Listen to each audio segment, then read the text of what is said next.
What's up guys, Hades here. So we just finished round of 8 and my predictions have already been kind of shattered, but nothing's quite off from what I thought.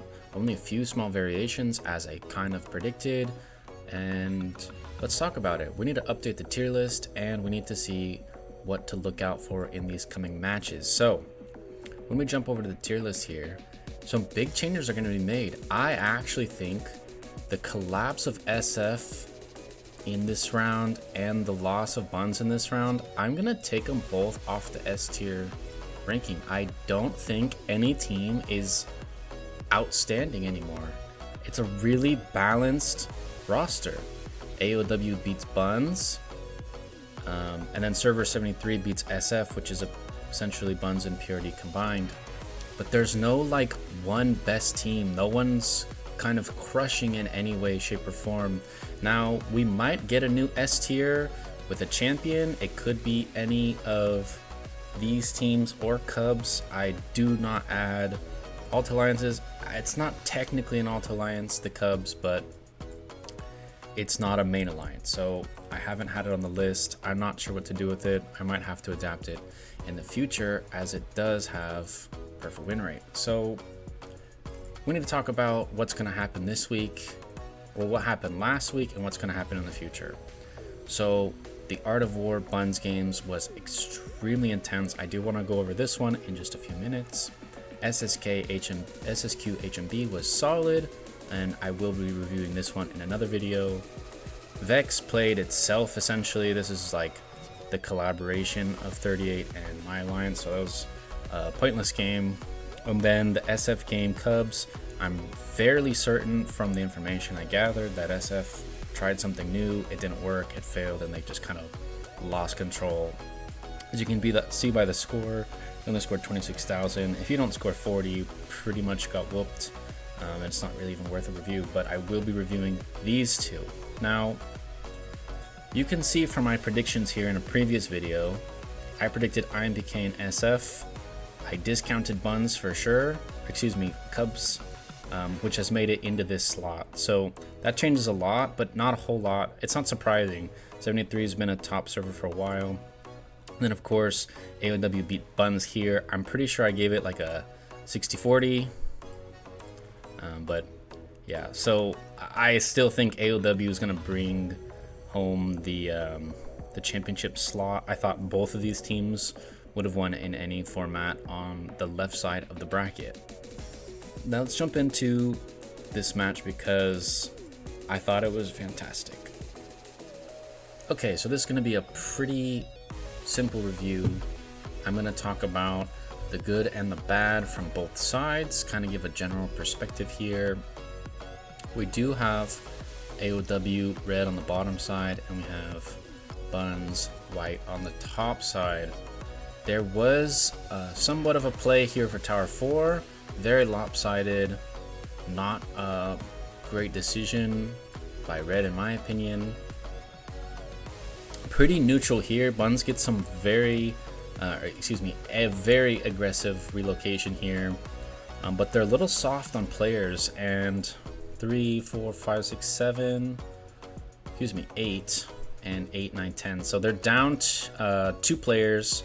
This player's exposed and not getting defended, so they actually die very fast, and it becomes a 10 versus 6, which is actually just going to be a winning position almost all the time. You can see Mike and Legman are just trading hits, so they're both going to get ported very quickly, and then it's going to turn into a 9 versus 6, yeah. So up 3 on the AoW side. That's just not looking good at all. Now, the middle was just a big scramble, and it was very back and forth, but I think Buns was just kind of on the back foot. They were just taking more damage consistently. I saw just faster rallies from the AoW side, and the constant scrambling to get more players in, right? Both teams are ironically even on players in the back at the moment I clicked. There was 4 on each side who had gotten ported, and we're now trying to get back in the battle. You can see the desperation to just cut back to the middle, But because there's such a foothold on this, and they have surrounding of the tower, they even have players into the enemy zone, they keep pressing up. This was very well executed by AoW and far surpassed what I thought they were capable of. Of course, those 4 that were here just got crushed and, you know, probably shouldn't even have been there in the first place. 3 defending at home, 2 defending at home with an additional coming in.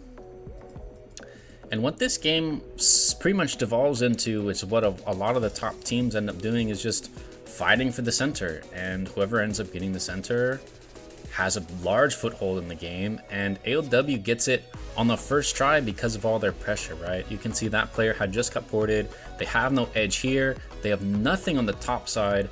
And it becomes a scramble the whole match. And they're just on the back foot, right? They're constantly trying to relocate. They're always burning. They're just dying faster. And then here, as I said, it was a 9 versus 6 after that initial start. And when this +3 on one side against good players, this is just never gonna happen, which means these AoW players get to rotate out early. Now, AoW has the game in their control. They own a tower, they own their home, and they own the center. So essentially, if they just hold this position the rest of the game, they win. Now I'm going to skip forward in time just a little bit to give you a good idea what happens, because as you can see, 10 minutes later, not a whole lot's changed. There are a lot more Buns players into the center, and as you continue to move forward, the same story happens. They show up, they get repelled. They show up, they get repelled. There was no finding a foothold as they usually find. Usually Buns is on the other side of this, where they are the team who is quicker to the action. But in this case, it did not happen. Now, we can see here, there was some counterplay. Buns made some big TP plays. This was their moment. They had to make it happen. If they get this tower, then they, you know, get a foothold in the game. They own 3, and then they can look to fight for the center. But what happens is AoW is on their toes. They're ready to move for this. They counter, they relocate back, and this gets shut down pretty easily. And it actually is completely shut down in about 3 minutes, which just is not what you want to see, because now your TP plays are gone, or, you know, a large majority. I believe I counted 6 TPs. And that exposes you middle, right? Like, well, if anyone from the middle was teleported there, now you're stuck here and you're waiting, and you have to keep pressing for middle. And if you don't get it within a relatively short amount of time, the game's going to be over, because now it's 50,000 to 34, which is about a 16k gap with about half the match. So there has to be a swing in the next few moments, or this is absolutely not going to work out. We can see here there looks like to be an all-in and a repel, and it's very simple to see when an all-in's coming. There's tons and tons of lines at the tower. Good communication pretty much always denies it. And we're going to skip forward here a little bit as it gets a little dull, going back and forth to the center. And you can see the game is essentially just fight for mid. If AoW holds mid, game's over. If Buns gets middle back, they have a chance to get back in the game. And that's kind of what it comes down to, because their play at the top did not work. And so this is pretty much their only play at this stage. Skipping forward just a tiny bit here, we're going to see actually a shift in just a moment. There's going to be a little bit of extra leverage pushed into the middle by the Buns players. However, as they push forward to the middle, they actually leave themselves exposed to a push at their home tower, which then turns into a take by AoW. They take this within the next minute or so. And as AoW takes this, that is when Buns takes the middle. So they basically traded their home for middle and gain almost no ground. And then as they overextended for the middle, you can see here, there's down to 2, a few relocations and a few TPs, and Tower 4 is also AoW. So the overextension to the middle created a 4-to-1 advantage, and then this just becomes, the game's not really close at this point. Buns is now completely overextended in the middle. There's basically half their force here, They have to kind of fight for home, but the point difference is just too large at this point that there's nothing they can actually do. Now I want to jump into the stats here, because the stats play a pretty big story. You can see here there were some really big hitters on the AoW side, which I haven't really seen in the past. I think they brought their A game, they brought some of their best players or got some players back, some OG players. But you can see here the top 3 players on AoW actually outperformed number 1, and by a significant amount. Usually it's just about 100,000. You can tell how hard this game was pushed by scrolling down a little bit, right?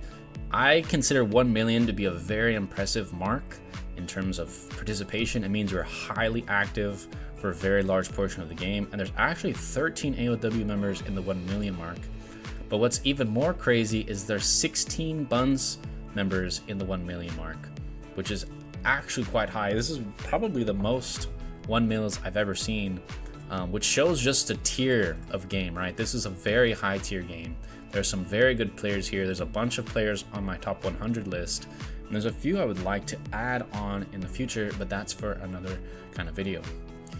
So if you like these kind of videos, recapping and teaching about the game, let me know in the comments below, and I'll catch you guys in the next one.